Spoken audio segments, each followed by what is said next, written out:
ኢትዮጵያን እየዘረፍክ ኢትዮጵያን እያጠፋህ እኔ ወደ ቀይ ባህር ሲሄድ እኔ ወደ 4 ኪሎ ነው የሚሄደው ነው። ይሄ ሰውዬ እኮ ድንበሬ እስከ ቀይ ባህር ነው አላለም እኮ። ወለጋ የኔ ነው፣ ፍንፍኔ የኔ ነው፣ አዳማ የኔ ነው፣ ሁሉ የኔ ነው። የሰው ቤት መጥረቢያ የምትሞርድ ነህ። 120 ሚሊዮን ህዝብ ኢትዮጵያ የምትባለው ሀገሪቱ የምትተርፍበት የምትድንበት የምትሻሻልበት መንገድ ላይ ሁሌ ጠላት ጋር ነው የምትገኘው። አይችልም ነው የሚሉ ችሎ ሲገኝ ደግሞ ወደሚቀጥለው አይችልም ያልፋል። መዝመት እያለ ነበር፣ ወደ 10 ጊዜ መዝመት ብሏል። እኔ እንግዲህ እድገት በብረት ይሁን የሚዘምተው የት እንደሚዘምት ዝመት ያለ ሰው እኮ የለም። የተባለው እኮ እንነጋገር ነው የተባለው። ዶክተር አብይ የተናገረው ንግግር ትክክለኛ ሐሳብ ነው ወይስ አይደለም? ሐሳቡማ በጣም ትክክለኛ ነው። ዓለም አቀፍ ህግ ነው። እውነት እንነጋገርና የኤርትራ መንግስት ለአብይ አህመድ ለሚመራው መንግስት የጦር ቀጠና የሚፈቅድለት ይመስላል? ኤርትራ ላይ ደብረ ዘይትን ሰጠናል አይቻልም። አሁን በኦሮምኛ ቅጤሳ የሚባል ስም አለ ወይ? በሃይማኖቱ በኩል ራሱን ያሻረከ የራሱን ብሔር ትቶ አማራነትን ከራሱ ማንነት በላይ አግንኖ የሚይዝ አካል አለ እኮ። ሲነሱ የኢትዮጵያን መከላከያ ሰራዊት ማን ብለው ነው የሚጠሩት? የኦነግ ሰራዊት ነው የሚሉት። ይሄ መከላከያ ሰራዊት ነው ወለጋ ላይ ጦርነት እየፈጠረ ስንት ሰው የሚሞተው። ይሄንን ሰራዊት መልሰው ኦነግ የሚሉት ሚዲያዳን ኦንላይን ሳተው አከሱማ ገርቴ ከራ ሚዲያዳን ጉርጉዳ ከቴሌቪዥናቲን ሳተው ደደቢና ጉዳ ቀምና ጀነት የሮ ገረገራቲ ኮሚ የስና ሀላ የሮቲን ወልቀበቴ ፈከና ፊ ቄሮን ኩኒ ዘባን ከና ከራ ቲክቶክ ከና ናስዱፈቹዳ ከሰቱ ወሬ አከጅሩን ቲክቶክ ኢትጋሌት ጅራ kennammoo aktiivistootas taate namoonni garagaraa gartee keessattuu kan afaan isaanii beekan jechuudha hedduminaan hin jiran durii warra gartee arrabsoodhaan dabalame yoo taate malee jechuudha. Oromummaa irraa hanga galaana diimaatitti waan isaan gaafatan akkasuma orola garagaraa kan isaan oofaatiin jiran dhalattoota intiras taate akkasuma gartee warra dhalattoota Amaaraa Guraagee hunda isaaniitiif jechuudha. Kophaa isaatiitti afaan qabe namoonni durii numayyuu sakandi Jowaara jechaati jiran jechuudha. Jowaarii xiqqaa jechaati jiran. Akkuma gartee fakkeenyaaf Jowaar gaafa duraa baatii 2 yookiin baatii 3 yoo jarre iyyan haasawa isaa akka guyyaa takkaatiin cal harkaa godhu jechuudha. Iddoo isaa kana dhageeffattanii isinis ragaa baataniif jechuudha. Nama jahaan nama torbaan olola jarri gartee fakkeenyaaf warra nama arrabsuudhaan beekame warra maqaballeessii gargaraatiin beekame warra ammoo an beekumsa qaba jedhee namni 10,000 isaan hordofu hunda afaan qabachiise jechuudha. Nama tokkolleen ka jara dubbatu dhabame. Qabatamaan viidiyoo isaa xiqqashoo walitti guureeti jira. Waliin dhageeffanna. Isinuu dhageeffattanii ragaa baataniif. Abduu Mobaala Biraay bakara deebiidhaan gara chaanala kiyyaa dhuftanii isiniin jedha. Ayyaana jedhama. Nama haaraa amma gara miidiyaatti as dhufe tahuu baatus gara miidiyaatti as dhufuun isaa keessattuu karatti tokkitti as dhufuun isaa amma tahuu baatuyyuu falmii akkanaa kana keessa seenee ifa bilisatti uummata Oromootiin walitti gabbahee beekamuun isaa amma jechuudha. Guyyaa gabaabaa keessatti beekamtii guddaa argateeti jira. Guyyaa gabaabaa keessatti jaalatamtii guddaa Oromoo irraa argateeti jira. Maaliif seetan fakkeenyaaf karaa TikTok kanaan yoo isin ilaaltan namoonni hedduun tarii afaan Oromoodhaa warri afaan Oromoo qofa beektan yookiin ammoo afaan Amaaraa hin beekne hedduminaan arguu dhabuu dandeessan jechuudha. Warri aktiivistoota isaaniillee dabalatee beektonni isaanii akka jiran TikTok keessa jiran jechuudha. Kanatti Facebookaa fi YouTube irratti agartu kun hundi isaanii TikTok keessa illee jiran. Namni keenya immoo irraa baqate. Waan kanarratti dhugaa dubbachuuf asumaanuu hayyoonni Oromoodhaa yoo akka carraa kana dhageettan taate jechuudha. Dr. Entinaa fi Profeesar Entinaanis koottaa seenaa TikTok amma namni achi jira. Tuffattanii miidiyaa akkasiiti yookiin miidiyaa dubartiiti, miidiyaa namni irraa dandasu, namni jettanii akkas irraa dheessuun sirrii miti. Miidiyaa san abbaatu itti galee kan isaa godhata jechuudha. Waan achirratti gartee olola garagaraa kan deemu kan dhugaadhaan achira dhaqeetiin dhugaadhaan olola san balleessuu qabu, akkasuma maqa balleessii garagaraa dhugaadhaan mul'isee kan harkaa balleessuu qabu, waan adda addaa gartee kan achirratti deemu san ati ammoo karaa dhugaatiin dhugaa ta'e qabattee ka dhugaa Oromoodhaa karaa dhugaa qofaan jedhe Jowaar. Dhugaa Oromoodhaa karaa dhugaa qofaan kan dura dhaabbateetiin akkasitti ooffatuu qabu sihee jechuudha. Kanaafuu doktoroota ibaluu, doktoroota akkasii, hayyoota akkasii kan jennu kunneen koottaa kan Facebook karaa waa katabdanis kan miidiyaan adda addaa haga isin afeeruu qofa eedanis koottaa achirratti karaa TikTok isin jechuu barbaadeeti. Duuba ayyaana qeerroon kun hedduun dinqisiifadhe waa dandeettii garagaraa qaba. Namoonni hedduun fakkeenyaaf Jowaar xiqqaa jedhaniin yeroo kana isin jedhu yookiin ammoo Jowaar itti madaaluuf akkas sanii fi miti beekika. Dandeettii dubbachuudha, aktiivistummaa dandeettii dubbatuudha qaba, dandeettii amansiisuudha, nama dubbisuudha, nama hubannoo qabuudha. Olola garagaraa fakkeenyaaf kan isaan ololaaf akkasii akkana jedhaniitiin hafarsan kana beekumsaan harkaa qabatamaan. Kan isaan fakkeenyaaf akkana kana yeroo isin jedhu beekika. Mootummaa Oromummaa Oonagummaa irraa haga garba diimaatitti jechuudha. Wanni tokkolleen ka jalaa hin jiru. Gaafiilee mee muraasa keessaa kan gartee kokkuteetiin isin fide walumaan dhageeffannaa.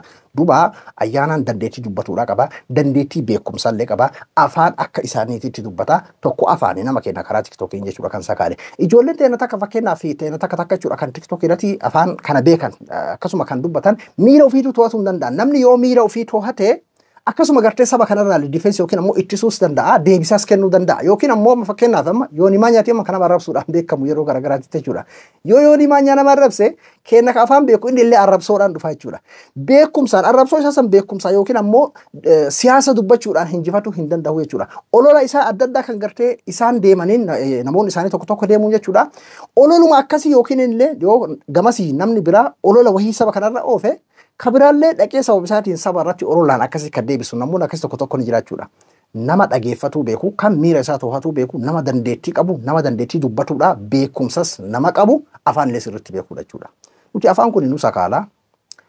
Fakkeenyaaf anamma akka nama dhuunfaatitti afaan kana natti ulfaata akka saayiba kiyya tokkotu jedhee afaan amaaraa kana hangartee haguma nama waliin karaa gubbatti dubbadhu kanallee ol bahee miidiyaa irratti dubbatuudhaaf akkasuma gartee waan miidiyaa akkasii miidiyaa irra dubbatamu kun hedduu naan galu jedhe akka televezyiina keessaa kun hedduu naan galu jedhe nutti gabaabbata afaan kun jechuudha akka qumxaatitti garuu namni kun afaan amaaraallee akka Itoophiyaa qulqulluutitti beeka jechuudha. Duuba hedduun dinqisiifadhee Oromoo biraallee hedduu dinqisiifannaa argataati jira. Kanaafidha waan gartee Joohar xiqqaa jedhameef fuula duraa fi dandeenye karaa YouTube illee akka dhufu ni goona karaa hundaanuu akka gartee hin dhufu ni goona ammatti ammoo kan inni jiru karaa TikTokii jechuudha. Mee haasawa isaa waliin dhageeffanna warra gartee afaan amaaraa beellee akka tokko keessaa isin hiikaa gaafiilee isaan gaafatan hundallee dhiyeessuu baadhu akka viidiyoon gabaabatuuf jechuudha. Keessa amma jalqaba gaafiilee isaan gaafatanii irraa eegalleeti deebisaa isaa jarri waan hundarratti gaafataniitti jiran. Mootummaan kun mootummaa Oromummaati. Mootummaan kun akkas godhee yookiin akkas ajjeesaati jira. Mootummaan kun gartee garba diimaa wanni jedhuuf akkasii waa'ee amma ganaa diimaa mootummaa gurbaan ammallee tokko wanti nama gammachiisu maaliin seetan. Paartii ilaalcha gartee paartii tokko yookiin akkasii onaga akkasii bilisiginnaan akkasii oofeekoon akkasii ebaloo akkasii quba ebaloo qabuu fi maali arrabsoo akkasii tokko amma hayyoota isaa ta'u namoota jiddu galeessaa jechuudha. Paartii qabatee namni hedduun paartii ilaalcha paartii tokkootiin guutamee akkasii deema garuu isaan ammoo waliin nu qabanii Oromummaa waan jedhuudhaan jechuudha isaan deeman. Innis akkasumatti Oromoo ta'ee jechuudha kan inni deebise. Gaafii onaga isaan gaafatanis illee Oromoo ta'ee gaafii karaa mootummaa kana keessaanis haga tokko gartee fakkeenyaaf saba kana fakkaatu kan sabaa wal qabsan waan ta'eef akkuma isin beektan akkasumatti jechuudha walumaa galatti mucaan madaalawaa namaati. Faarsuu fi miti isinuu viidiyoo isaa keessaa ni hubattan jedheeti yaada namoonni hedduun ammoo quballee qabdan jedheeti yaada tarii namoonni gartee afaan amaaraa hedduu hin beekne yoo hordofuu baattan malee jechuudha. Mee lafaana tura akka obsaan dhageeffadhaa kaa daqiiqaa 20 qofa biraan keerrattuu daqiiqaa meeqa gubnaa miti. Gaafii isaan gaafatanirra haga tokko isin dhageeffachiise irra guddaan deebisaa isaa irratti xiyyeeffadha akka gartee konfiizii isin hin goone kaa jechuun gaafiilee hunda yoo fide viidiyoon hin dheerata. Namoonni garaagaraa taraa itti wal dabaranii fakkeenyaaf TikTokii nama jaha nama 8 keessummeessaa akkuma isin beektan jechuudha. Nama jaha 8 kanaan wal duraa duubaan kaan gaafata kaan bakka nama beekaa jedhan kanatti fidan gaafii isaanii hunda harkaa akkasii bishaan itti naqa jechuudha. ኢትዮጵያን እየዘረፍክ ኢትዮጵያን እያጠፋህ የራስህን ቡድን በማህበረሰብ ስም ወከለ የራስህን ቡድን ብቻ ኢኮኖሚውን ወታደሩን ሁሉን ተቆጣጥረ የኔ ማትለውን እየገደልክ ታሪክ እየፋክ ነጠላ ላይ ቀለም እየፋክ ታሪክ እያዋረድክ ኢትዮጵያዊነቱን አንገት ደፍቶ እንዲሄድ አውልክ ካላወቅ ግንባርክ እነምል ብለ መሳሪያ ደግነ እያስፈራራ ታዳጊ ህፃናትን እያሸማቀቅ በማንነት ስለ ቀይ ባህር አመታ አጀንዳ ያን ዜጋ ይቀበለኛል ብለ ማሰብ ምን አይነት አጀንዳ ነው ይሄ? ለነሱ እኮ ይሄ የኦሮሞማ ፕሮጀክት የሚረጋገጥበት እኮ አንዱ ትክክለኛ መንገዳችን ነው ብሎ የሚያስቡት ነው። ይሄን ደግፌ ከዚህ መንግስት ጋር አይደለም ቀይ ባህር እጄ ልዋጋ ይቅርና እኔስ ወደ ቀይ ባህር ሲሄድ እኔ ወደ 4 ኪሎ ነው የሚሄደው ነው እንደ አማራ ነው እንተላለፋለን። አንተ ቀይ ባህር እኔ ደግሞ ወደ 4 ኪሎ ነው የሚሄደው አለድም ካንተ ጋር ተሰልፌ ቀይ ባህር ይዳሸንፍ ነው ፈረሱም የኛ ነው ተዋጊውም የኛ ነን አይደል የሚለው ይሄ ቡድን ታሪኩም የኛ ነው። ስለዚህ ምራና እንዳድዋ መርተ ሄደ ፈረሱንም ጋልበ ሄደ ዋይንተና ቀይ ባህር እኛ ደግሞ የሚገለንን የሚያሳድደንን ታሪካችን የሚያፈርስ የሚፍቅ እሱን ለፍርድ ለማቅረብ ወደ 4 ኪሎ ነው የሚሄደው። ከኤርትራ ህዝብ ጋርም እንደ ህዝብ ሌላ ታሪካዊ ጠባሳ የጦርነት ነገ ለኢትዮጵያኖች ለህዝቦች ለሁሉም እኩል ጥቅም የማያረጋግጥ ጦርነት ውስጥ አይደለም አማራ ማንንም ኢትዮጵያዊ እንዲገባ እኔ በግሌ ሰፖርት አላረግም ያለ አፊሊያ መገርቴ ጉርባ ከና ከሳ ፈከና ወርድ ኩን አኩበ ሲኑ ቤተን ተኮራ ከኒ ሳኒ ማሊን ዋን ሞቱማን ጎዱሲ አከሱም ኡመተ ኦሮሞ ጀሩ ጀቹራ ዋን ኦሮሞቲሲ ሞቱማ ጀሩ ዋን ሁንደ ኢሳ ኦሮሞማ ጀራን ወንቶታ አመታ ሀማቲ እንጅር ወልማ ገለት ጀቹራ ዋን ኢትዮጵያ ከይሰር ታማ ጀሩ ሁንደ ኢሳ ቶሞ ኦነጉማ ኦሮሞማ ጀራኒ ፓርቲ ፊ ቦቱማ ወራዳን ባሱ ሂንደንደን ወራጋተ ከሶ ሞቱማ ፊ ኡመተ ኦሮሞሲ አዳን ባሱ ሂንደንደን afaanuma isaan beekan saniin oromummaa jedhanii gartee akkuma isaan ittiin deeman sanii jechuudha. Oromummaa maal akka taate warri biyya bulchu maal akka ta'e inumayyuu bar uummata Oromoo bira dabre jechuudha. Abiyyi marrayyuu abukaatoo ta'ee jechuudha. Dhugaa dubbachuuf.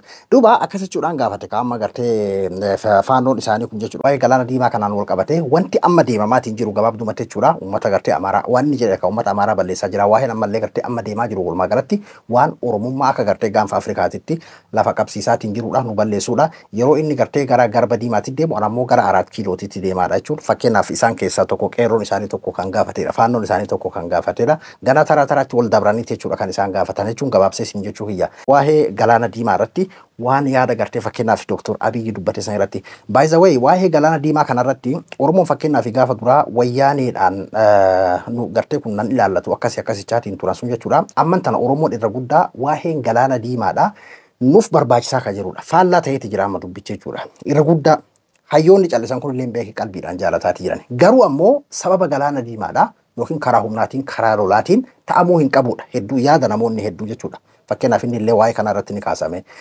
Jiruu fi jireenyi ilma namaa akkuma achi keessatti fakkeenyaaf Dr. Abiyyi kaasan waa'ee wadaba galaana diimaatiin wal qabata. Sababa galaana diimaadha ammoo rakkoon biraa yookiin ammoo rakkoon lolaa keessattuu osoo gartee ofii isaatii amma fakkeenyaaf hatta amma biyya san keessaa rakkoon garaagaraa kan lolaa deemaa jiru karaa humnaatiin godhamuun akkuma sirriin ta'e akkuma jiru ta'e garuu ammoo nu barbaachisaa ka jedhu Oromoon fedha qabaa jechuudha. ሰውዬ እኮ ድንበሬ እስከ ቀይ ባህር ነው አላለም እኮ ድንበራቸውን አክብሮ በኢንተርናሽናል ሎ ሰጥቶ መቀበል ነው እየጠየቀ ያለው ሀገራቸውን አክብሮላቸው። አንተ ግን የምትለው ሀገራችሁም ሀገር አይደለም ነው የምትለው። ሀገራችሁም ሀገር አይደለም የኔ ሀገር ነው የምትለው። እሱ እንኳን የለመደ አፍ ነው ገብተዋል። ቤቱ ውስጥ ብልግና መናገር የለመደ ጎረቤት ሄዶ ብልግና ነው የሚናገረው። ወለጋ የኔ ነው፣ ፍንፍኔ የኔ ነው፣ አዳማ የኔ ነው፣ ሁሉ የኔ ነው የሚል እዛም ሄዶ አየ የጎረቤት ሀገር የኔ ነው ይላልና ማለት እኔ ነኝ ኢትዮጵያዊ ይላል። ኢትዮጵያዊነትህ ምንድነው? ኢትዮጵያ የምትፈርስበት መንገድ እድል በተገኘ ቁጥር ሄደ በየሰው ቤት መጥረቢያ የምትሞርድ ነህ አንተ። ሀገር የምትጎዳበትን መንገድ የምታመርት ነህ። ጉራውን ነው የምትፈልገው። ባንዲራ የሆነ የሰማኸው ተረት አለ እሱ ላይ ነህ እንጂ መሬት ላይ ወርዶ ህዝቧ 120 ሚሊዮን ህዝቧ ኢትዮጵያ የምትባለው ሀገሪቱ የምትተርፍበት የምትድንበት የምትሻሻልበት መንገድ ላይ ሁሌ ጠላት ጋር ነው የምትገኘው። ሁሌ አፍራሽ ጋር ነው የምትገኘው። ሁሌ ገመድ ስትሰቅል ነው የምትገኘው። ኢትዮጵያ የምትፈርስ የምትወርድበትን መንገድ ማለት ባንዲራ ሲባል ግን ለብሰው እንደ ጋቢ ትቀመጣለህ አንተ። ኤሲና ሂት ያለበት ሀገር ላይ ብልኮ ለብሰህ መቀመጥ ለኢትዮጵያ ህዝብ 120 ሚሊዮን ምን ያደርግለታል? ለራስህ ስሜትህና ኢሞሽንን ለማሞቅ ታፕታፕና ሊንክ ኮፒ ሊንክ ለማግኘት ካልሆነ ለሀገር የሚጠቅመው ይሄ ነው። ቤኔፊት ያለው ፖርት ሲፖርት ማግኘት ነው። ግድብ ማግኘት ነው። ኢንተርናሽናል ኮሚኒቲ ውስጥ ኢንክሉድድ መሆን ነው። ከረንሲ ሃየር አፕ ከረንሲ ማግኘት ነው ለድሃው የሚጠቅመው። ግን ሰልፊሽነስ ላይ ቤስድ የሆነ የራስን ኢጎ ፓምፕ አፕ የማድረጊያ ከኢግኖረንስ የሚመነጭ አካሄድ ስላለ ነው ብዙዎቹ ኢትዮጵያዊኛ ብቻ የሚሉ ሰዎች ሄደው ኢትዮጵያን አፍራሽ ሆኖ በአንዳነታቸውን እያሳዩ ያሉት።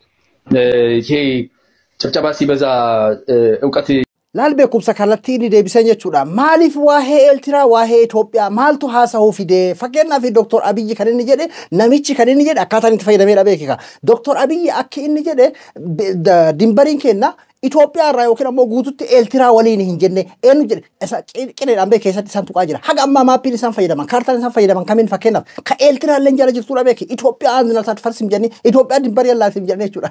As keessaa waa meeqa magartee ka shimbira tokko dhagaa tokko shimbira lama akka jedhan san jechuudha. Haga dimbarri kiyya haga Eertiraatitti hin jenne seera addunyaa lafa keette fakkeenyaaf karanatti cufaadhaa banachuun dirqama. Biyyi suni kiyya maaliin asmaraan kiyya maaliin kiyya jechuun kennaa hin jenne. Fakkeenyaaf akka qaamonni tokko jedhan fakkeenyaaf finfinneen kiyya hadaamaan kiyya maaliin kiyya akka jedhamu san hin jennedha. Daangaan isaanii mirgi isaanii eeggamee biyya ollaa kennaa wajjin federeeshiniidhaan akkasuma gartee karaa seerri addunyaan nuu kaa'een kennanii fudhachuudhaan akkasuma gartee karaa bittaan liiziidhaan kallattii garaagaraatiin fudhachuu hin dandeenya. Kana kallattii ittiin seerri kaa'ame qofaan meeshaan seerri cabsee eessaan namummaa irraa bahee eessaan ollaa ofiitti darbee kiyya jedhee yoom hadaama bakka biraatii dhufee hadaamaan kiyya jedhee yoom bakka biraatii dhufee gartee finfinneen kiyya jedhee yoom bakka biraatii dhufee waan namaa ollaatti dabreetiin kiyya jedhee gaafateedha. Yoom ana malee namni hin jiraatiin jedheedha. Waliin fayyadamnaa Eertiraan haa fayyadamtu illee fayyadamaadha kan inni gaafatee kan jedhu.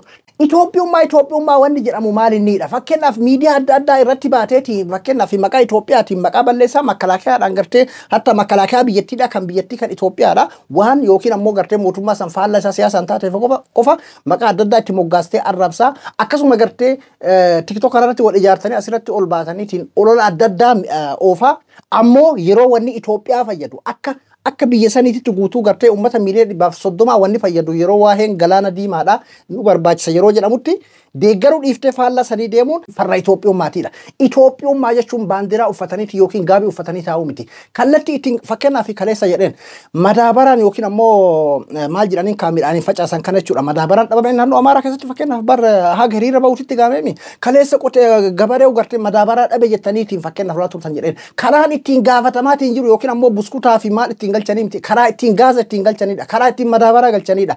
Karaa kun ittiin argamu yeroo gartee fakkeenyaaf mootummaan jedhee deeggaramuudha malee falmamuu hin qabuudha. Itoophiyummaa jechuun isa kanaadha. Waan uummata miiliyoona 220 fayyadu san yeroo maddisiifametti bira dhaabbachuudha. Gabaabdumatti jechuun as keessatti qineedhaan kabalaa yeroo takka takka waa'ee gandummaa irraa baanee yookiin ammoo maaliif anaan ta'uu dhabe maaliif ana qofa ta'uu dhabe maaliif ana bichaa ta'uu dhabe osoo hin ta'in Itoophiyummaa dhugummaa namni hundi irraa fayyadamu galaana namni hundi irraa waraabbatu san taanee yaaduun dirqamaa yoo akkas taate dhugaan nutti mul'atti kan jirudha. Hundi isii afaan qabatteeti ilaalaa turte beeki waan si ajaa'ibsiisu. Kadha kaaboo beekumsi ilaal gartee akkasitti muudii itti qabachaadha. Arrabsoodhaan osoo hin ta'in siyaasaan akkasitti deebisaniif jechuudha. ጭብጨባ ሲበዛ እውቀት ይመስላል የሚለው ነገር እኔም ተስማምቼበታለሁ። እኔ አርቲክል 125 እያልን 2 3 የተናገረን 194 የሚል ሰው ነው እንደዚህ የሚለው እግዚአብሔር ያሳይ እንግዲህ እነዚህ ሰዎች ማለት አይችልም ነው የሚሉ ችሎ ሲገኝ ደግሞ ወደሚቀጥለው አይችልም ያልፋሉ። በ15 ቀን በመናምን ይሄማ አይችልም እንዲያርገ ነው መንገርፈ ነው ይላል። ከዛ በኋላ ጆሮን ሲባል ደግሞ ሄዶ ሌላ አይችልም ፈልጎ ያወራል። ፖዚቲቭ ኤነርጂ የሌላቸው ሰዎች ናቸው። ፓን አፍሪካኒዝም ሶሉሽን ነው እንጂ ቅንጡነት አይደለም። በድህነት ጊዜ ባህያ በሚኬድበት ዘመን ነው ፓን አፍሪካኒዝም የተወራው። ባዶ እግር እየሄዱ ነው ፓን አፍሪካኒዝም የአፍሪካ አባቶች እንትን ያሉትና ቴዲ ትዝል እንደሆነ ብዙ ጊዜ የሚደግማት አንድ ርዕስ አለች። ማህይምነት መቅሰፍት አይደለም በማንበብ የሚጠፋ ነገር ነው የሚለው ነገር አለና በጣም ወድለት ነበር። እሱ ልጅ ጠፋ እንዴት ነደና ነው ወይ ባለህበት ቦታ ወንድሜ ለማለት ፈልጋለሁኝ። ወደ ካሳ ነጥቦች ስንሄድ መዝመት ያለ ነበር ወደ 10 ጊዜ መዝመት ብሏል። እኔ እንግዲህ እድገት በብረት ይሁን የሚዘምተው የት እንደሚዘምት ዝመት ያለ ሰው እኮ የለም። የተባለው እኮ እንነጋገር ነው የተባለው። ገና እንነጋገር ሲባል የሚዘምት ህዝብ መጣብን ጓድ ምንድነው እየተወለደ ያለው? እና መዝመት ማንንም የጠየቀ ሰው የለም። ማንንም የትም እየዘመተ አይደለም። ገና እኮ በውስጥ ነው እንነጋገር የተባለው እኮ። ከኤርትራ እንነጋገር ያለ ሰው የለም። እኛ እስቲ እንደ ህዝብ እንነጋገር ሲባል አልዘምትም እዘምታለሁ ኩላሊቴን ያመኛል ዘማች መሆን አልችልም ችግር አለብኝ ይላል። ማንንም እየመለመለህ አይደለም። አርፈ ቁጭ በልና ይሄን ነው ዚሮ ሰም የሆነ ፖለቲካህን እንትን በለ ሞክር ማለት ነው እንጂ እየተደረገ ያለው ህዝብ ነው እየተነጋገረ ያለው። እሱ ስለ ኢንተርናሽናል ሎ ነው የሚያወራው። የኔ ጌታ በጣም ተጎዳ ስሜታቸው ነኝ ብሬክ አፕ የተደረጉ ሰዎችና እሱ ነው ያያየን ያለ ነው እንጂ ምንም በእውነታነት ደረጃ ኢትዮጵያ ውስጥ ያለው ህዝብ ይሄንን መነጋገር ይችላል። ቅንጡነትም ደግሞ አይደለም ኔሴሲቲ ነው። ይሄ ኔሴሲቲ ነው። ሀገር ከሌላት የውጭ ምንዛሪ ላይ 2.ምናምን ቢሊዮን ዶላር እያወጣች ደሃን ሰብሲዳይዝ ቅድም የተናገረ አንድ ሰው ነበር። ይሄ እኮ ትርፍ ነው ተገዝቶ የሚገባው እኮ ሽቶና ቸኮሌት አይደለም የኔ ጌታ ነዳጅ ነው የሚገባው። መብራት ራሱ ቢሸጥ ከበውጭ ምንዛሪ የሚመጣው እኮ መድኃኒት ነው ኢትዮጵያ ውስጥ የማይመረት ማዳበሪያ እኮ ነው። ገበሬው ማዳበሪያ ያጣው ብሎ ሲጮህ አብሮ ይጮሃል። በዚህ በኩል ደግሞ ዞሮ ልክ ለቄንጥ የሚሰራ ነገር አለ። ማዳበሪያ እኮ የሚገዛበት እኮ ነው 2 ቢሊዮን ዶላር ማን ቁጥር የምታውቁ ከሆነ 90 ያለው ነው ቢሊዮን ማለት ትልቁ 2.5 ቢሊዮን ዶላር የምታወጣ ሀገር ማለት ነው። ያንን የሚያክል ገንዘብ ምን ያህል ኢንፍራስትራክቸር ምን ያህል ስራ ሊሰራበት ይችላል ነው። ከዛ ትንሽ ወጣ ተብሎ ለህዝብ ጥቅም ስላለው ኢትዮጵያዊነቱ አንዳንዴም ይምጣ እንጂ ለፉከራና ለወሬ ሌላውን ለመሳደቢያ ጊዜ ብቻ ሳይሆን አንዳንዴም ሆኖ መገኘት አስፈላጊ ነው። እና ደግሞ የተሰጡት ይሄ ኢትዮጵያን ኤርላይንስ የቴሌኮሙኒኬሽን ምናምን የተባለው ዲል አይደለም። ባይዘውም እንዴት እንደምንረዳ አላውቅም። በአማርኛ ነው የተናገረው ሰምታለህ አይደል? እኔ ያለው አስተሳሳትኩኝ ቴዲ በአማርኛ ነው የተናገረው የሰውዬ አማራጮችን ነው ኦፕሽን ነው he's throwing things out there ይሄን ቢደረግ ምንድነው ያሳያለው? በሰላማዊ መንገድ ሰጥቶ የመቀበል ኦፕሽኖች ብዙ እንዳሉ ኮንፌደሬሽንን አንስቷል። ይሄን አንስቷል። የመረጡት ላይ ሙጭጭ ብሎ እንዴት ነው አማርኛ አንድ አረፍተ ነገር ሲነገር ሰው 45 ደቂቃ ውስጥ የተነገረ ነገር ኮምፕሬሄንድ ማድረግ አለመቻል በተለይ ውጭ ሀገር እየኖርን ይሄ ዝቅተኛው ቦታ ላይ መቅረት ጥሩ አይደለም። ጋዜጣም ቢሆን ሳብ አድርጎ ማንበብ አንዳንዴ ቅድም አናግራቸው እንደሚለው ብዙ ነገር ሊፈታልን ይችላል።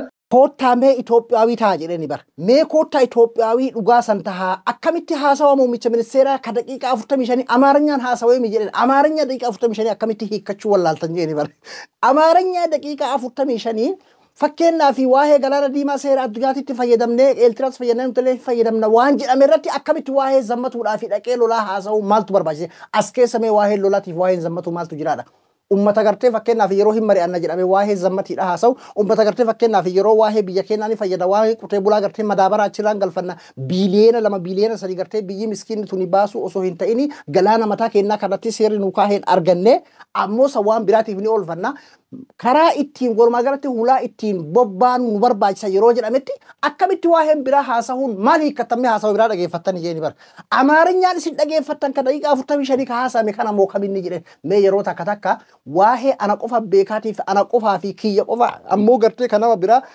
Itoophiyaawiin alaa waan jedhamu sana osoo hin tahin beekumsa madaalawaati yoo kitaaba illee dubbisuu hin beekne gaazexama takkatti keessattuu warri biyya alaa ta'isaniitiin biisanii quba qabdan gaazexama takkatti mee as fuudhaatii dubbisaa jeeni bar jechuun wallaalli gartee akkamatti waan dhaalmayaan nama qabatu miti wallaalli waan namarraa bahuu danda'u dubbisaa jedheen wallaahi muudiidhaan dhukkeerraa kaase jechuudha.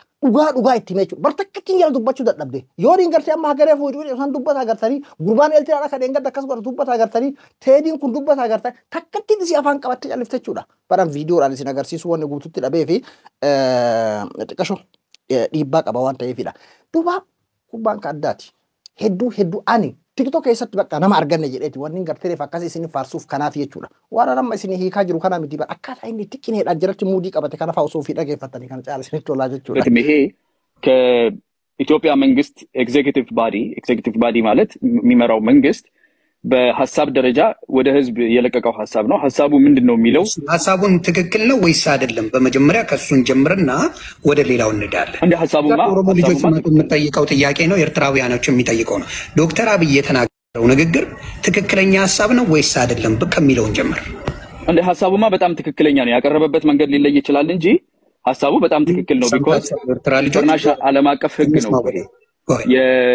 የኢንተርናሽናሉ ቻርተር የዩናይትድ ኔሽንስ ቻርተር ምዕራፍ 10 አንቀጽ 125 127 ንዑስ አንቀጽ 125 በተለይ ንዑስ አንቀጽ 1 2 3ን ስታያቸው ማንኛውም ላንድ ሎክድ የሆነ ሀገር መጀመሪያ ማክበር ያለብን ነገር ኤሪትሪያ የራሷ ሀገር ናት። የራሷ ቴሪቶሪ ያላት ሶቨሬን ባውንደሪ ያላት ይሄንን ያከበረ ሐሳብ መሆን አለበት ሲጀመር።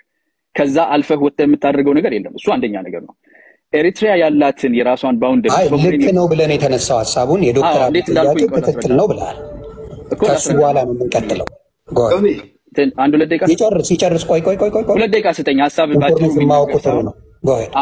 እና ይሄ ይኸውልህ እቺ ሶቨሬን የሆነች ኔሽን ባውንደሪዋ ከኦሽን ጋር ይገናኛል። ኢትዮጵያ ደግሞ እንደ ሶቨሬን ኔሽን ከባህር ጋር የሚያገናኛት በር የላትም በሶቨሬኒቲዋ ማለት ነው። ይሄንን አይነት ሁኔታ ሲኖር የዓለም አቀፉ ህግ ምን ይላል? ላንድ ላክድ የሆነ ሀገርና ከዛ ደግሞ ትራንዚት ኔሽን ነው የሚለው። እንደነ ኤርትራ ደግሞ ባህር በር ያላቸው ሌሎች ላንድ ላክድ ጎረቤት ያላቸው ትራንዚት ኔሽንስ ይባላሉ። የትራንዚት ኔሽኑን ሶቨሬኒቲ ባልነካ መንገድ ይላል የላንድ ላክድ ሀገር የባህር አክሰስ የማግኘት መብት አለው ይላል። ሙሉ መብት አለው። ይሄን መብት ግን የሚያደርገው እንዴት ነው ይላል ንዑስ አንቀጽ 125 ንዑስ አንቀጽ 3 ምን ይላል? ይሄንን የሚያደርገው በሁለቱ ባይላተራል ይላል ሁለቱ መንግስታት ተነጋግረው በሚያደርጉት ውሳኔ ወይም ደግሞ ሪጂናል ወይም ደግሞ ኢንተርናሽናል የሆኑ መዋቅሮች አወያይተዋቸው በጋራ የሚወስኑት ነው የሚለው። ማንም ሄዶ የሚቀማው የሚወስደው ነገር በፍጹም አይፈቀድም፣ ህገወጥ ነው። ይሄ እንዳለ ሆኖ ንግግሩን ስሰማው እሱ ነው ማለት ሰው ሁሉ የወደደውን ነው ያልተባለውንም ቢሆን የወደደውን መርጦ ይወስዳል። ልክ ቅድም ያልኳንት ኮንፌደሬሽን ምንም የተነጋገሩት የለም፣ ግን እኔ ጆሮዬ ስለጣመው ላጥ አደረኳት። ብዙ ሰዎች ደግሞ የራሳቸው ድሮውን አድርገው ጦርነት የሚለው የሚጥማቸው ደግሞ ጦርነት ይወሰዳሉ። አባይ ተሽጧል ብለው ሲያወሩ የነበሩ ሰዎች ደግሞ አባይን ይወሰዳሉ። ኢትዮጵያ አየር መንገድ ተሽጧል ያሉ ሰዎች ኢትዮጵያ አየር መንገድን ወስዶ ስለሱ ነው የሚያወሩት። የተባለው ነገር ግን ይሄ ሐሳብ በኢንተርናሽናል ህግ የተፈቀደልን ከሆነ ለምን ውይይቱን እንፈራዋለን? በፓርላማ ያሉ ሰዎችን ማናገር አልቻለም። ንግግሩ ሲነሳ ራሱ ሰው ሻን ያደርጋል፣ ይፈራል፣ እንደ ታቡ ነው የሚታየውና ኢንስቴድ ኦፍ ዳት ለምን ንግግሩ አይካሄድም ተባለ። አሁን ንግግር ላይ ነን። ከዚህ ቀጥሎ መሆን ያለበት ነገር ሁለቱ መንግስታት ተቀራርበው ባይላተራል የሚለውን ማለት ነው መነጋገር መቻል አለባቸው። ካልተስማሙ የሚያግባባቸውን የሚያደራድራቸው አካል ፈልገው እንዴት ነው ጊቭ ኤንድ ቴክ ማድረግ የምንችለው? ዊን ዊን ሲቹዌሽን እንዴት እንፈጥራለን? ዶክተር አብይ ካስም ስሪ ደግሞ ስሪ ቢቲ ካጀሩ ዮኒፋ ነሞኒ ቢራለ ካይሳን ገርቴ አካታቲ ለገባሳን ዲብራ ዲባቲ ስሪ ዳ ካንጀሩላ የቹን ጀር ፈከና ፊከን ማለት ወል ወርማቶ ነው ቢከማ አከሚት ዋሄ አሰብ ካሳ አከሚት ዋሄ ገላና ዲማ ዳ ካሳ bar ኤልትራንቱ የቹራ ፈከና ፋሃየምቱ ሃየሙ ባቱ አመበኪ ቶኮ ዴቢሳን ኤልትራን ኬስ ከነተ ካዳገ ሰኒት ይታን ጀደቲ ያዳ ካራ ሚኒስቴራ ኢንፎርሜሽን ይንጀቹራ ዋሄ ገላና ዲማ ይረቲ ማሪን hinjiru kajeru akka isaanitti cufanii jiran jala kaachu wanni hinjiru jara jedhamee yookiin xoornatatti deemamaa jedhamaa fi miti kaa steepii hedduutu jira fakkeenyaaf nama as keessatti illee kaaseeti jira jechuudha.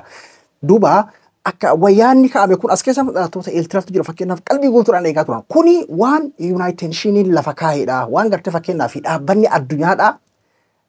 dhaabbanni addunyaadhaa lafa kaa'edha. Biyyi gartee fakkeenyaa fi bishaan isii keessa hin jirre yookiin ammoo bishaanirraa Looklaandi taate tamiyyuu dirqama biyya gartee fakkeenyaa fi karaa ollaatiin argachuu mirga isiiti dirqama qabdi ka jedhu akkaatuma gartee fakkeenyaaf Dr. Abiyyi haasaisan. Kuni waan seerri addunyaa lafa kaa'edha malee waakii yookiin waan amma gartee fakkeenyaaf Dr. Abiyyi ofirraa kaasee fidee miti. Kun dirqama mirga Itoophiyaadhaaf kennamedha. Dr. Abiyyi haa ta'u mootummaa bulchaa jiru kuma fedhe iyyuu haa ta'u jechuudha.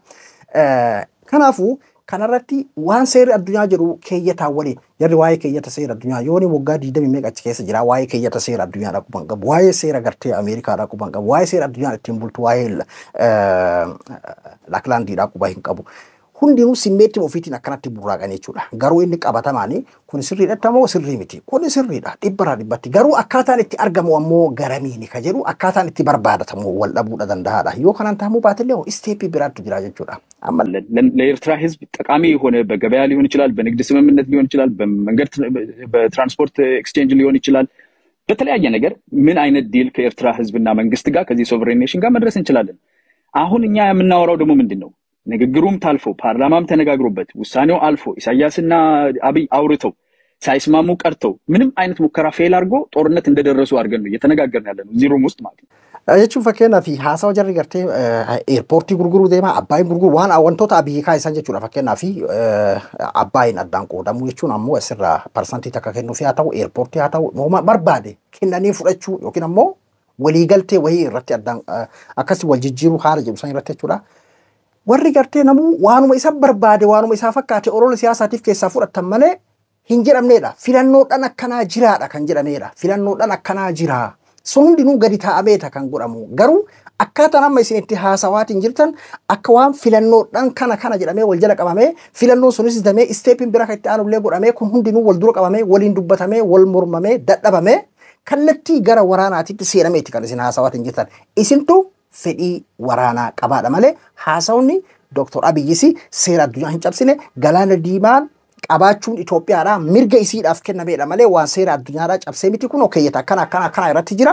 Kuni waan dhugaadhaan lafa jirudha. Akkaataan itti argamu garuu garaagarummaa qabaatu danda'a malee mee eessarraan akkamiin seera cabse ka jiru. Dhalattoota Eertiraa kas keessatti gaafa duraa qabaa gadana dhiisaachaati turan akkasuma dhalattoota Amaaraa jechuudha. Maal fidarree hin jiru jechuudha.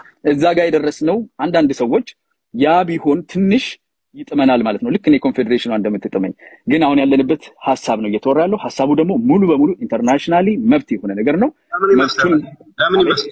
ለምን ይመስልሃል ሰው ቀጥታ አይምሮ ወደ ጦርነት የሚያመራው ለምን ይመስልሃል? ላለፈው ቆይ ብዙ ነገር ስላለኝ አንዴ ይጨርስ እናውቃለን። ነጥብ የሚጣለው ሲወራ ነገር ስለማናውቅ ነው አይደለ? ካለ ጦርነት ምን አድርገን እናውቃለን አይደለ? የባድሜ ሽራሮ ጦርነት ነው። የትግራይ ጋር የነበረው ጦርነት ነው። ከዛ በፊት ኃይለ ሥላሴ መልሶ አኔክስ ሲያደርግ በኮንፌዴሬሽን ስም ጦርነት ነበረ። ከደርግ ጋር 17 ዓመት ጦርነት ነው። ያለ ጦርነት ሌላ ነገር አድርገን አናውቅም። ስለዚህ ዛሬ ውይይት ሲነሳም ጦርነት ነው። because PTSD by the way as a nation እነኚህ ኔሽኖች እነኚህ ህዝቦች PTSD ውስጥ ነው ያሉት። አንድ ኮሽ የሚል ነገር አንድ ድርድር ሰጥቶ መቀበል የሚጠይቅ ነገር ከተነሳ immediately የጦርነት ፍርሃታችን የጦርነት ፎቢያችን ነው የሚመጣው። አንደርስታንደብል ነው።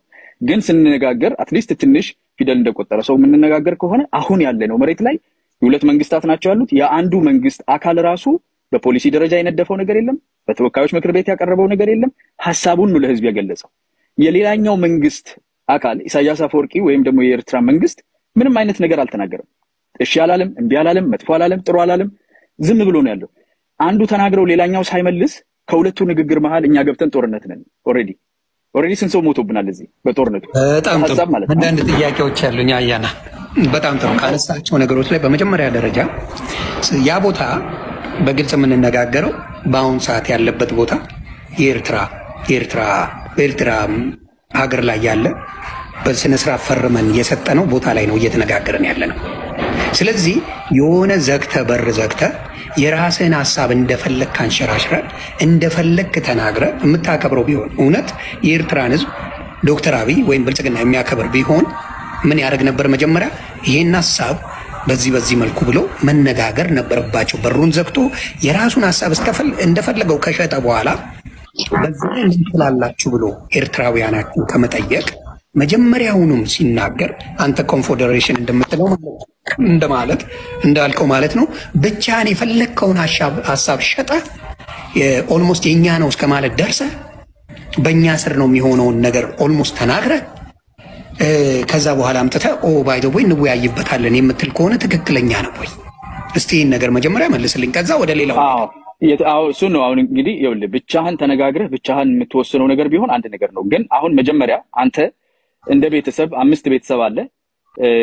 ከጎረቤታችን 2 መኪና አለው አንዷን አይነዳትምና እችኛዋን ባኗን ብንገዛ ብለህ ሄደ ጎረቤትን ከማናገር በፊት ቤተሰብ ጋር ተነጋገር። ብንገዛና ብንወስድ እኮ ይለያያል አባቴ። መግዛት ብንገዛ ነው እንጂ እና ምንድነው ስለ ኮንፌደሬሽን የተነሳበት ስለ ግድብ የተነሳበት ስለ መሬት ልውውጥ ይለኛል እየተባለ ያለው አይደለም። እሱ ሽመልስ አብዲሳ ቀይ ባህር ላይ እሬቻ እናከብራለን ያለው። ቀይ ባህር የኤርትራ እንጂ የኢትዮጵያ አይደለም። አይደለም ማክበር ይችላል። እሱን አሁን እንዴት እንደሚያከብር አልተናገረም። ቆይውልህ እንዴ ሄደ እንደ ምንድነው አሜሪካን ፉትቦል ለንደን ሄዶ እንደሚጫወቱት እዛ ካከበረም አላውቅም። እንዴት እንደሆነ እሱ በፖሊሲ ደረጃ መነጋገር የምንችለው ነገር አለ ላይ የሌለ ነገርማ አናመጣም። አሁን እያልኩ ያለው ምንድነው በራሱ ጊዜ የራሱን አጀንዳ ይዞ መጥቶ ኤርትራውያኖችን እንደፈለገ ማለት ፕሪቲ ማች የኛ ነው ስለዚህ እንወስደዋለን አይነት ንግግሮች ተናግሮ ኖ ዮኒ ለምን እንደዛ አልኩ? ለምን ነው አልኩ? አራት ነገር ላስታውስ አይደለም ያለው። ቆይ 4 ነገር ላስታውስ አልኩ ወንድሜ። አንደኛ የአባይ ግድብ፣ ሁለተኛ ኢትዮጵያ አየር መንገድ፣ ሶስተኛ መሬት ሰጥቶ መቀበር፣ አራተኛ ኮንፌደሬሽን።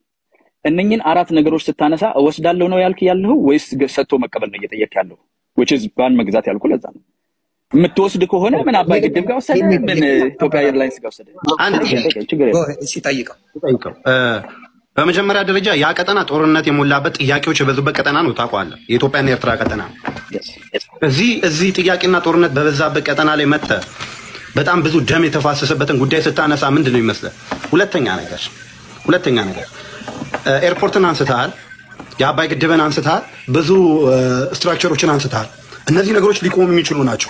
የአባይ ግድብን ኃይል ከኒን ከሳችሁ ፈከዳ ፈማ ዮኒን አካጃባት ዶንጎርሲሳ የሬቲን ጋፊን ጋፈረ ታካቱ ጅራ አከመት ካቴ ፈከና ፊ ገርቢ ዲማን ኩኒ ኬና ኩን ገላን ዲማን ኩኒ ኬና ዶክተር አብይቹን ስሪዳ ሶ ገርቲ ፈከና ፎረ ኤልትራ ዳሂ ማሪሲሲን ኩኒ አካታ አብይ ደም ስሪዳ ካና ጀቹን ፈከና ፊ አቲ ዮካቴ ማቲ ከከሳ ዋን ተኮ ጎሩ ዳፍደም ተ ጀልቀባ ማቲ ወሊድ ዋና ካና ጎና ጀቴቲ ሂመታ ዱባ ኪየ ኬና ጀደ ሙርቴፋቹ ቢሳ ከራ ሴራቲን ኬና ጎዳቱ ኒደንዴናዳ አመለ waliin jalqaba kanummaan godhuu qabu qeesaa waliin mari'atuudha. Yaanumaan akkanaatu akkamitti dhiyaata warri jedhuu fi yaanni osoo hin dhiyaanne akkamitti osoo ofii isaatiifu mana isaa waliin osoo hin marenne akkamitti dhaqee Eertiraadha dhiyeessare akkasitti harkaa fashalsee jechuudha gurbaan waan olola jirri jechuun torbaan kana keessa kanaadha. Ammas keessa dhalataa Eertiraa jira waan gaafatu wallaaleeti taa'aa jira. Maaliif keeyyataan itti gaffide kun seera addunyaan lafa keette Eertiraadhaaf hin kenne Itoophiyaadhaaf hin kenne waan durii addunyaan ittiin bultuudha waan Raashiyaa fi Ameerikaan ittiin bultuudha. Biyyi takka akkamitti galaana diimaa qabaatti tan qabdu hoo akkamitti itti fayyadamti ollaan hoo akkamitti waliin fayyadama waan dur seerri addunyaadhaa tumattee lafa kaayattee kan jedhu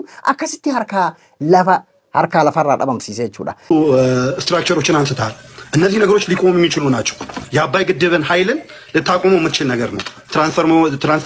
ትራንስፈርመሮችን አንስተህ ቀጥ የምታደርገው ጉዳይ ነው። ፍላይቶችን ካንስል አድርገህ ኤርትራ ከዚህ በኋላ መጠቀም አትችልም የምትለው አይነት ጉዳይ ነው። የቀይ ባህር ግን ኢትስ አ ላንድ በጣም ቁልፍ ቦታ ዓለም ላይ የሚፈለግ ቦታ ነው ያ በእነ አሜሪካም በእነ ራሽያም በየትኛውም ዓለም ሀገር በቻይና የሚፈለግ ቦታ ነው እና አንተ የሚመስልህ አብረን መኖራችን አብረው እንደ ኮንፌዴሬሽን ምናምን እንዳልከው አብረው የሚመስልህ ኤርፖርት ሰጥተህ ፍላይት እንዲያካሂዱ አድርገህ እውነት ቀይ ባህር የሚወስድ ነው የሚመስልህ? ሁለት ጥያቄዎች ነው ያሉኝ። ገብቶሃል አባባሌ አይደል? እነዚህ ኃይሎች የሚቆሙ ነገሮች ናቸው። የአባይ ግድብ፣ ኤርፖርቱ፣ ሌላ መርሻው ምናምን ቀጥ አድርገህ የምትዘጋው ነገር ነው። ገብቶሃል? ሁለተኛ ነገር ነው እዚህ ጦርነት በመላበት ቀጠና ላይ አንተ ኔቪ ሲል እያሰለጠነ ነው ያለው። አብይ ኔቪ ሲል እያሰለጠነ ነው ያለው። እውነት እንነጋገርና እውነት የኤርትራ መንግስት የኤርትራ ህዝብ እውነት ለአብይ አህመድ ለሚመራው መንግስት እውነት የጦር ቀጠና የሚፈቅድለት ይመስላል? ኤርትራ ላይ ከዚህ በፊት ብዙ ነገሮችን ያሳለፉ ሁለት ሀገራት መሃል ላይ እነዚህ እስኪ መልስልኝ። ኦኬ አሁን በጣም ጥሩ ጥያቄ ነው የጠየቀኝ። ይሄ ባይ ዘ ዌይ ትክክለኛ የፖለቲካ ጥያቄ ነው።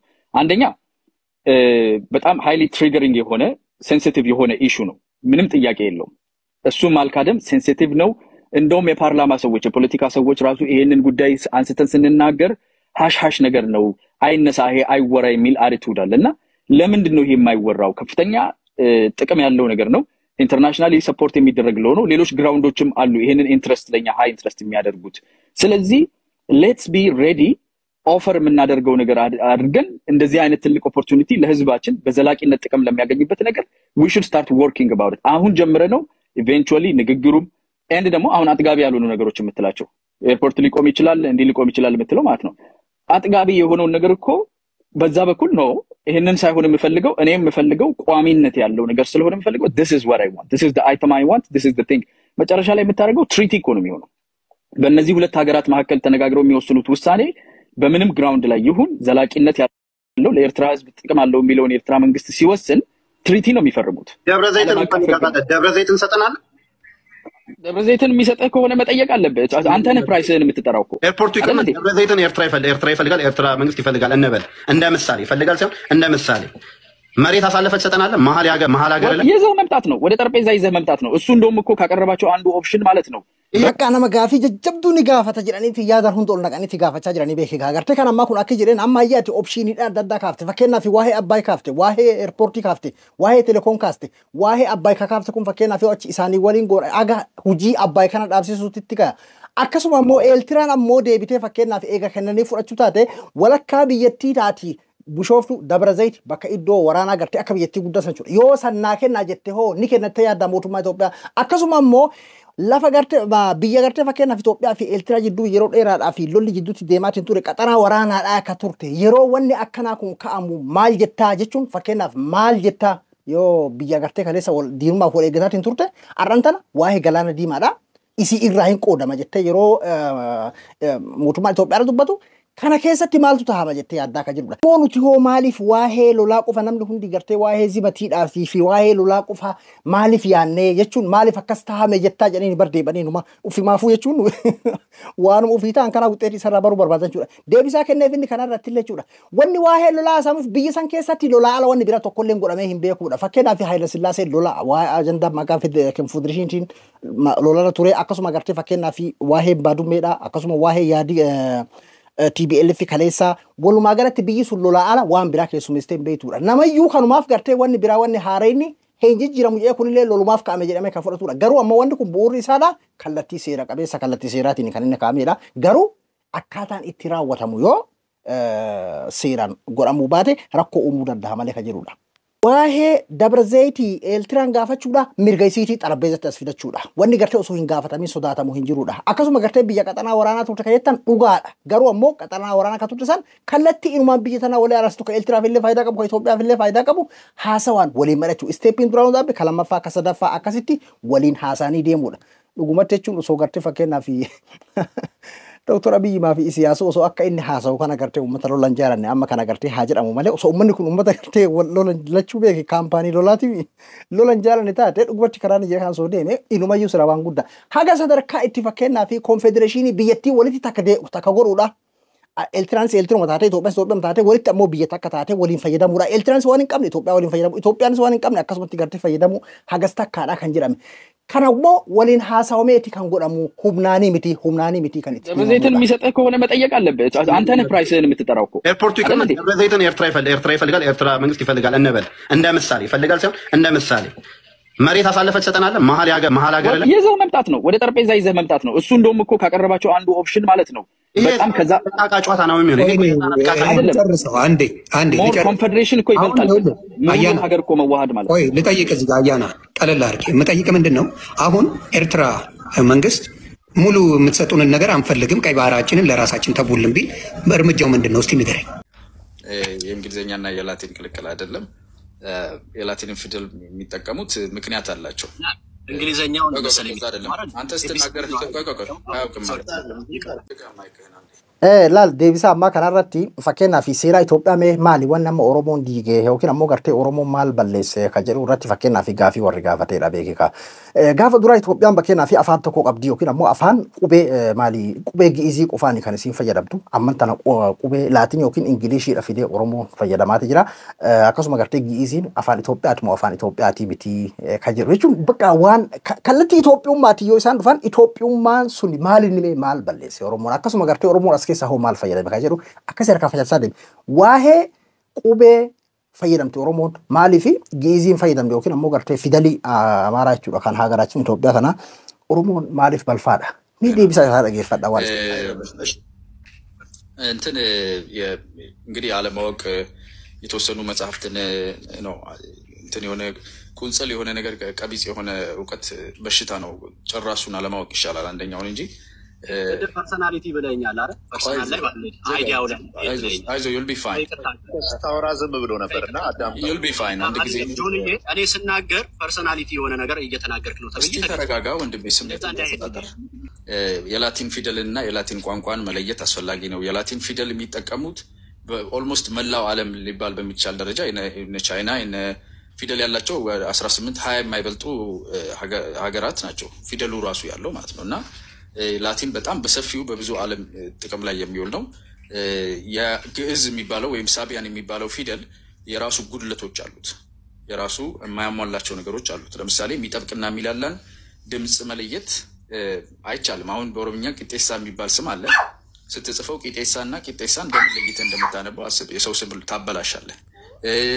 ገናና ገናን እንኳን መለየት የማይችልበት የሚጠብቅ የሚላላን የሚረዝም የሚያጥር የማይለይበት የፊደል ሲስተም ነው ኦፍ ኮርስ ከአፍሪካ ውስጥ በመኖሩ በታሪክ እንትኑ አብረን ልንኮራበት የምንችላቸው ነገሮች ሊኖሩ ይችላሉ ግን አሁን በቅርብ ጊዜ የመጻፍና የማንበብ ከሄጅሞኒ ስር እየወጣ እንዳለ ቋንቋ ሌሎች ቋንቋዎችም ለጽሁፍ ሲመርጡ ሞር የሚያሳልጥ ሞር ጥቅም ላይ ሊውል የሚችለው ነው የሚመርጡት because እንደዛ አይነት እንትን የላቸውም እንደዛ አይነት ተገዢነት የላቸውም ለዛ ለፊደሉ ፊደሉን እንደ ታሪካዊ እንደምታው እንደ ጥቅሙ ላይክ ልትይዘው ትችላለህ ተጠቀምበታለህ በሚያስፈልገው ቦታ ግን ለህዝብ ለመጠቀሚያ ለመማሪያ ለመስሪያ ሞር ኮንፊውዥን የማይፈጥር ለጥቅም አመቺ የሆነው ነው የምትወስደው የላቲኑ አመቺ ነው የላቲኑን ነው የሚጠቀሙት የኦሮምኛ ቋንቋ ግን የኦሮምኛ የእንግሊዘኛው ከየት እንደመጣ ማላውቅም እግዚአብሔር ያሳያችሁ እንደዛ አድርጎ ማቅረቡ ስህተት ነው ሙሉ በሙሉ ውድቅ ማድረግ አይቻልም አትሊስት ላቲን የሚለው አንድ ቃል ተገኝቷል እዛ ላይ እንተዋዋለን ይሄ የኔ ያለኝ ይበልጣል የሚለው ይሄ የኩፍስነት ነገር በሽታ ነው ቀስ ብሎ ታሽቶ እየወጣ ያለ ነገር ነው በብዛትም መውጣት አለበት ከሰንደቅ ዓላማ ወይም ከባንዲራ ወይም እኔ ባንዲራ የሚለው የተገዛ ምናምን የሚባል ነገር የለም if anything ኃይለ ሥላሴ ሀገር ትቶ ለጣሊያን ሲፈረጠጥ አቡነ ጴጥሮስ ነበረ ደረቱን ለመትረየስ ሰጥቶ ቆሞ የነበረው የኦሮሞ ተወላጅ የሆነ ሰው ማለት ነው በህዝብ ብዛትም ከየት ነው የመጣው ምናምን ባይዘይ ቁርአንና መጽሐፍ ቅዱስ ይዘው የሚባለው ነገር የቱጋ የቁርአኑ እንደተጻፈ አላየሁትም ምናልባት እኔ አንብቤ ጨርሻለሁ የሚል አስተሳሰብ የለኝም ግን ካየኋቸው ነገሮች ስለ ቁርአን የተጻፈው ነገር አላየሁምና እንኳን ስለ ቁርአን መጻፍ አይደለም ዜጋ አድርጎ እንኳን የመቁጠር ነገር አልተሰራበት ነውና ዛሬ መጥቶ ፖንደሪንግ ሌላ የማባበል ስራ ከሚሰራው ባለፈ ሌላኛው አረንጓዴ ቢጫ ቀይ ኮከብ ኖሮ ኮከብ አይኖር የሚለው ትግል ውስጥ ከመግባታችን ከኮከቡ ኦዳ ይሁን ወይስ ቆዳ ጫማ እናርግበት የሚለው ውስጥ ከመግባታችን በፊት አሁን መሬት ላይ ያለው ምንድነው አንቀጽ 3 ምንድነው የሚለው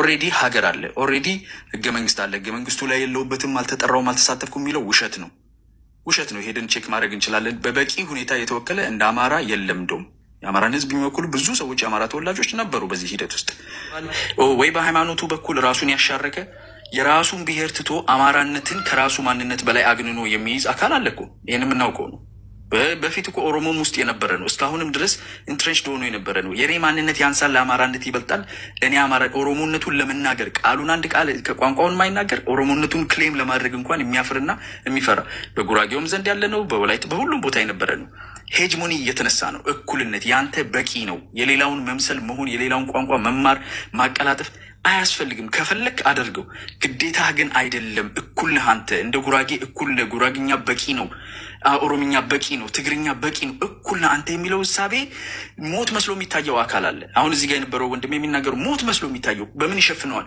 ሞትን ተገደልን በዚህና በዛ ጋር የንተን የምን 666 ምንም ቁጥር ጥራበት at the end of the day እኩል የሚለው ነገር የሚያመው አካል አለ ያ አካል ደግሞ እንደሚያመው እየታወቀ ይኖር ነበር ሲነሱ ማን ብለው ነው የተነሱት የጋላ መንግስት ብለው ነው የተነሱት ሲነሱ የኢትዮጵያን መከላከያ ሰራዊት ማን ብለው ነው የሚጠሩት የኦነግ ሰራዊት ነው የሚሉት ይሄ መከላከያ ሰራዊት ነው በድሮን ኦነግን የመታው እንግዲህ ይሄ መከላከያ ሰራዊት ነው ወለጋ ላይ ጦርነት እየፈጠረ ስንት ሰው የሚሞተው ይሄንን ሰራዊት መልሰው ኦነግ የሚሉት ለምንድን ነው because ለነሱ አንድ ነው መልካችን ነጮች አንዳንድ ጊዜ ጥቁሮች ሁሉ ተመሳሰሉብኛላችሁ ይላሉ ወይም Chinese all of you look the same ኦሮሞ ሁላችሁም አንድ ናችሁ ለኛ ነው መልካችሁ ሃይማኖታችሁ ምናችሁን ተጠቅመን ሌላ ነገራችሁን ፖለቲካችሁን ተጠቅመን ከፋፍለን ልናጠቃችሁን ሞክራለን እንጂ our main intention is ይሄ ህዝብ ሰፊ ህዝብ ስለሆነ ፖለቲካል ኢኮኖሚ ውስጥ ምንም አይነት እንቅስቃሴ ማድረግ የለበትም ለኛ ያሰጋናል ብሎ ነው እየዘመተ ያለው ይሄ ማለት ምንም ጂኒየስ የሚጠይቅ ሌላ ትምህርት ታፕታፕ እንደማድረግ ትምህርት የሚጠይቅ አይደለም ትምህርት ይጠይቃል የተማሩ ናቸው ስለተባለና ይሄ በቀላሉ ልንረዳው የምንችለው ከታፕታፕ የሚቀለለ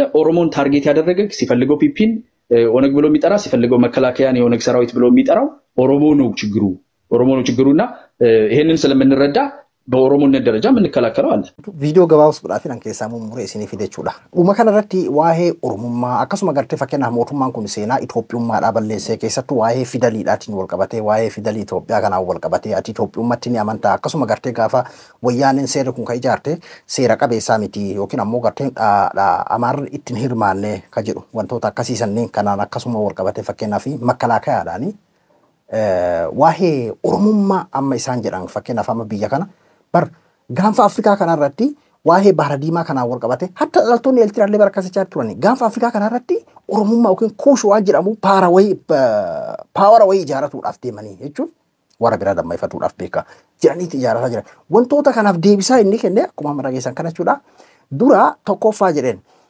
waa'ee laatiniidhaatiin walqabate yookiin ammoo Oromoon gartee laatiniitti fayyadamaa isaan Ingiliishitti fayyadamaa jedhanii kuni afaan Itoophiyaati miti waa waggaa 30 kana wayyaanee fiddeera deebisaa inni kenneef laala namni tokko fakkeenyaaf waan tokko itti fayyadamuudhaaf yookiin afaan tokko ittiin barreessuudhaaf ittiin dubbatuudhaaf afaan isaa godhatuudhaaf hagam addunyaa kanarra meeqatu jira ka jedhuudhaaf 19 hin caalanidha warri laatiniitti maali qubee giizii kan biraa kan mataa isaanii fakkeenyaaf warra akka Chaayinaa akkasuma gartee kan amma Itoophiyaa kun illee ni jira kan Hindii wantoota biyyoota adda addaa keessatti biyyoota muraasa jechuudha kan biraa addunyaan guutuun ammoo kan laatiin kanatti fayyadamti jechuudha duuba Oromoodhaaf kamtu michootii qaba yookiin ammoo kamtu mijataadha afaan Oromoo ittiin barreessuudhaaf fakkeenyaaf jedheen fidaliidhaan qixxeessaa fi qixxeessaa jechuudhaaf fi qixxeessaa jechuudhaaf illee tokko gannaa fi ganaa jechuudhaaf illee tokko jechuudha wanti afaan giizii tiran kan inni barraa'u jechuudha garuu yeroo laatinitti fayyadamu jechoota jabaatuu fi jechoota dheeratu jechoota jabaatuu fi jechoota gartee laaffatu barreessuudhaaf fi mijataa mitiidha walumaa galatti itti fayyadamuudhaaf ittiin barsiisuudhaaf ittiin baratuudhaaf ittiin hojjetuudhaaf mijataa mitiidha akka addunyaatti ilaalamee kun akka gartee hanqinaatti kan mul'atedha tarii afaan Amaaraa qofa yookiin ammoo warra gartee kan isaanii kana qofa irratti itti fayyadamuudhaaf mijata ta'uu danda'a jechuudha. Saba biraatiif saba gartee akka kennaa kana akkasitti itti fayyadamuudhaaf jedhu mijataa mitiidha kan inni jedheen. Kan ammoo karaan isaan ittiin falmaniin hin jiru kaa. Ammoo seenaa keessatti fakkeenyaaf Afrikaa keessatti giizii biyyi keennaati yookiin biyya keenya keessatti uume abbaan barbaadayyuu haa uumuu jennee akka seenaatitti bakka takka itti fayyadama akkasumatti deemuu dandeenya. Walumaa gala ammoo akka biyya guututti gartee sabni kunneen dirqama isa qofatti fayyadamuu qaba yoo jenne hin danda'amuudha. Mee garamiin hin danda'ama jedhaan qixxeessaan akkamitti katabama? Qixxeessaa fi qixxeessaan akkamitti katabama fakkeenyaaf gannaa fi ganaan akkamitti katabama birraa fi biraan akkamitti katabama gartee waan akkana hedduun akkana kana waan qabuu fi kanaafiidha gartee Oromoon laatiniin caalee waan argameefidha qubeen gartee addunyaan guutuun itti fayyadamaa jirtu kun caalee waan argameefidha karaa biraatiin ammoo fakkeenyaaf waa'ee biyya san keessatti ani hirmaannaa hin qabu yookiin ammoo seerri kun seera wayyaaneen tumtee ka jedhudha irra guddaa inumayyuu san seenaaf duuba deebinee ilaaluu dandeenya dhalattoota Amaaraati bal'inaan gaafsan kan keessatti hirmaatan osoo komii kanaa kaasuun kan malamu taate kanaaf waa'ee seera Itoophiyaadhaa kan federaalizimii kana osoo komiin kaafamu taate inumayyuu Oromoodha jechuudha garuu Amaarri bal'inaan keessatti hirmaatee jiraadha yoo maqa balleessaati malee kan biraa Oromummaa waan jedhamu gabaabdumatti kan deebisifachuudha kan dhumarraa kan akkuma isin amaree fudhageessan kan jechuudha Oromummaan isin jettan kun jedhan fakkeenyaaf makalaakaa Wallaggaan dhaqee uummata Oromoo dirooniidhaan tumaa jiru kan gartee shanee jedhee dirooniidhaan tumaatiin jiru kun makalaakaadha jedheen ammoo inni achi dirooniidhaan waboo tumaa jira jedheen yookiin ammoo shanee jedhaniitiin tumaa jiranii jedheen isin ammoo makalaakaa kan oonagaawii saraawiti jettanii jedhe kuni maalinni walumaa galatti Oromummaadha jedhee rakkoon keessan waa'ee ilaalchaa yookiin waa'ee paartiidhaa maal son taane rakkoon keessan walumaa galatti biyya san keessatti Oromummaadha jedheen ammoo saba kana rabbitu bal'iseetiin uume isaaniif rakkoo ta'eetiin mataa isaan dhukkubsuu danda'a malee wanni godhamu ni jiraare duba gurbaan kun jechuun anama barka keessuma keessaa isinii dubbadhe malee akka yaasanitti bareechee isiniif hiikuuf osoo hin ta'in takkuma takka keessaa isinii dubbadhe jechuudha duba gurbaan kun jajjabeeffamuudha qaba fuula duraaf karaa YouTube kanallee as finnaa karaa hundatti iyyuu ni finna jechuudha viidiyoo gaggaabsuufin akkana mummuree akka gartee konfiizii isin hin goone karaa TikTokii namoonni hedduun hubatanii jirtan jedheeti yaada yoo TikTok fayyadamaatiin jirtan ayyaanaa jedha TikTok isaa qubee takka takkaan kan barraa'edha. Ayyaana jedha foloo godhaatii hordofaa yeroo inni gartee isaanii walii wal muguutii godhusii dhaqaatii jajjabeessaa jira Oromoon torbaan kana keessa jechuudha. Hedduu jaalatee jira Oromoon. Durii bar namoota keenya gartee kan achira dhaqee yoo isaan nama arrabsan arrabsoodhaan yoo isaan gartee miira keessa jira innis miira keessa seenee tiktookii lammaffaan irraa cufamee waan Oromoo keessa baramaa ta'e tiktookii sadaffaan cufamee kana foloo kana irraa gubdee jirri. Kun amma ka gartee irraa gubdee maali haasa'u miti. Hin danda'an gubu maaliif gurbaan beekumsaani olola isaanii inni ammoo dhugaadhaan kijiba isaanii inni dhugaadhaan maqaballeessi isaanii qabatamaan akkasitti beekumsaan Johaaris gartee baakeen afoon jedha akkasitti jibbaniif maalinni akkuma amma jedha olola isaanii kan gartee baatii shan isaan lafa afaan guyyaa takkaan jala haqa jechuudha. Inni illee sadarkaa guddaa olii doktoroota piroofeesara sunitiin xiinxallaa sadarkaa amma jiddu galeessaa kanatti warra gartee akka yooni maaliidha kan sooshaal miidiyaa kana gartee xureessaatiin jiru sanii fi gahaadha jechuudha. Hunda isii afaan qabachiise taraa taraatti ol dabranii nam tokko kan isa hinjifatuun dhabame jechuudha. Alliif isaa laalaatiin ture kaleessa video kana beeke kaleessa hojjedhe isin maxxansa eega jedhee kaleessa irra har'a dabarsee jechuudha xiqqaa shonatti mijatuudha bee. Kanaafuu namoota jajjaba akkanaa kana yeroo as dhufan beekamtiin osoo hin tahin beekumsa isaa kanaan simachuu qabna. Baga nu dhufte jennaan ka ayyaanaadhaan ana Abduu Mubaala biraa hanga qophii biraatti wal deebinutti nagaan haa turan.